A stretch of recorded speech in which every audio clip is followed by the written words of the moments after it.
Red Dead Redemption was recently re-released on modern platforms, and after playing it again, I felt like I had to talk about it. The game is so special, so full of personality, and it stands in such sharp contrast to many modern games that it still feels deeply relevant to talk about it today. Red Dead Redemption's greatest strength is how it makes its open world feel like an actual place.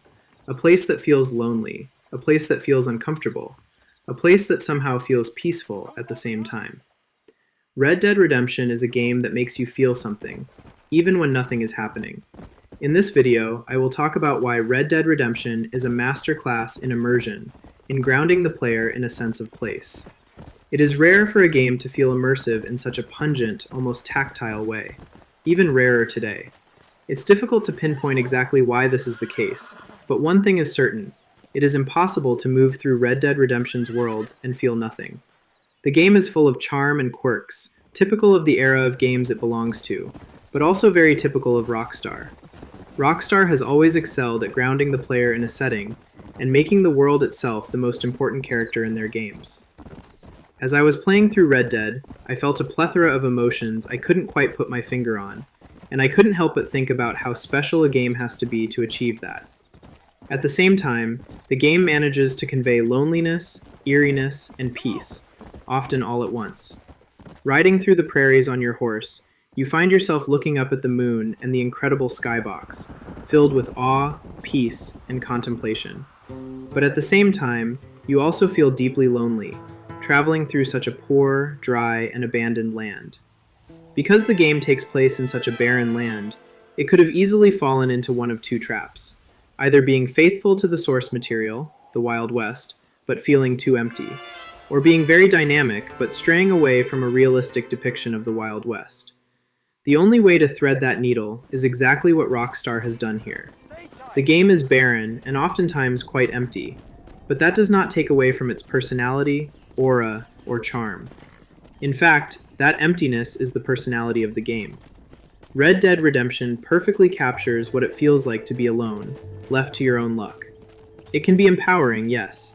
It can be silent and peaceful at times, but it can also be scary, uncomfortable, and a tad bit monotonous at times. Interestingly, the moments where I felt happiest playing Red Dead were not the shootouts, the poker games, or even the incredible story, although all of those elements are terrific. The happiest moments were when I embraced that loneliness, stared at the sky in awe, let myself ride through the landscape, and simply enjoyed the slow, peaceful journey to the next town. Another major contributor to this sense of place and immersion is the game's deep sense of creepiness and eeriness. From mysterious NPCs handing you side quests with cryptic messages, to the bizarre and ill-fitted people you encounter throughout the world, even within the main quest, there is always something slightly off. Without going into spoilers, the character you meet in the graveyard gave me chills every single time we interacted. In general, the ominous signs stemming from the environment, but also emitted by these funky, often lonely and deserted characters themselves, feel eerily appropriate. This sensation comes from a mixture of light mystical and paranormal elements that somehow fit perfectly within the rural, small-town vibe and atmosphere, combined with the ever-present fear of a land with no law, no order, and no functioning economy for most of its people. The lengths to which people go to survive, or to get a small taste of wealth in this world, often through deceiving, hurting, or stealing, serve as a powerful reminder of how wild and deeply disturbing societies can look like when institutions collapse and investment abandons a certain region. This is a scenario that, even today, can still be felt in remote areas around the world, places left behind by civilization and technology. In fact, Rockstar's depiction of the Wild West, deliberately striving away from the romantic vision often portrayed in movies, and rooting itself firmly at the end of this era, when industrialization reshapes everything, and the jobs, values, and hierarchies of old are abandoned, only contributes further to this sense of place. Such context ripples through every interaction with NPCs, it justifies every mischief they are up to, and informs the way every citizen in the game looks at the government, at law and order, and at you. The theme of the end of the Wild West ties this sense of place together, creating a deep feeling of finality, of good times gone, of abandonment. You can feel the historical time. You can actually feel it through your interactions. How desperate it was out there, and in turn, how dangerous it was. How this lawless and now poor land was a stage for constant conflict, awful acts of cruelty, no protection for the weak, little sense of safety, property, and almost no condition to prosper through merit. Anyone could be robbed, their farm set on fire, or be challenged for a duel on a random Tuesday. You can feel how little essential values like life and property meant at the time, how strength, rather than virtue, was the prevailing and determining factor for survival and success. However, with this region coming to terms with the advancement of society, the game delivers a powerful message through its story. The message that many of those awful actions, while unchecked and fruitful for a long time, are coming to an end, and they carry consequences. Once those actions are committed, there is no escaping the past. This message is central to the main story and John Marston's journey, and contributes decisively to the historical themes. But I won't go further into it, to avoid spoilers.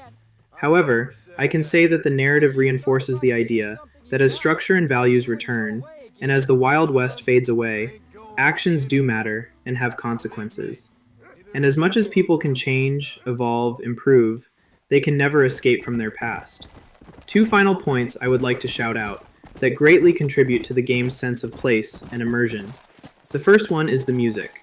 The soundtrack was actually the deciding factor that pushed me to make this video.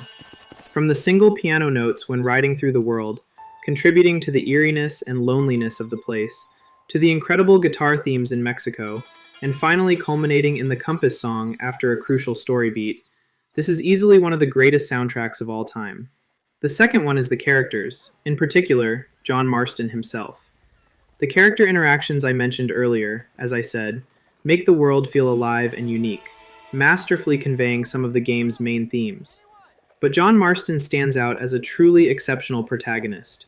His voice is deeply unique and resonates in my mind to this day, with a perfect delivery, unmatched sense of tiredness, ruthlessness, and a special hoarseness that perfectly matches his journey and the dryness of the land he inhabits. All in all, Red Dead Redemption is a masterpiece in immersion.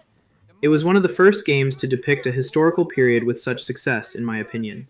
Not only because of its graphics or story, but mainly because of its great world design, acceptance of the place's emptiness, and a powerful sense of atmosphere and personality that Rockstar infuses into every one of their worlds. Leads back to you,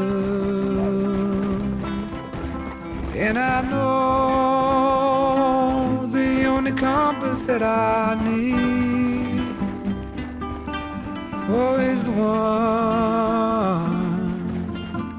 leads back to you, and the burning blisters on my feet will call.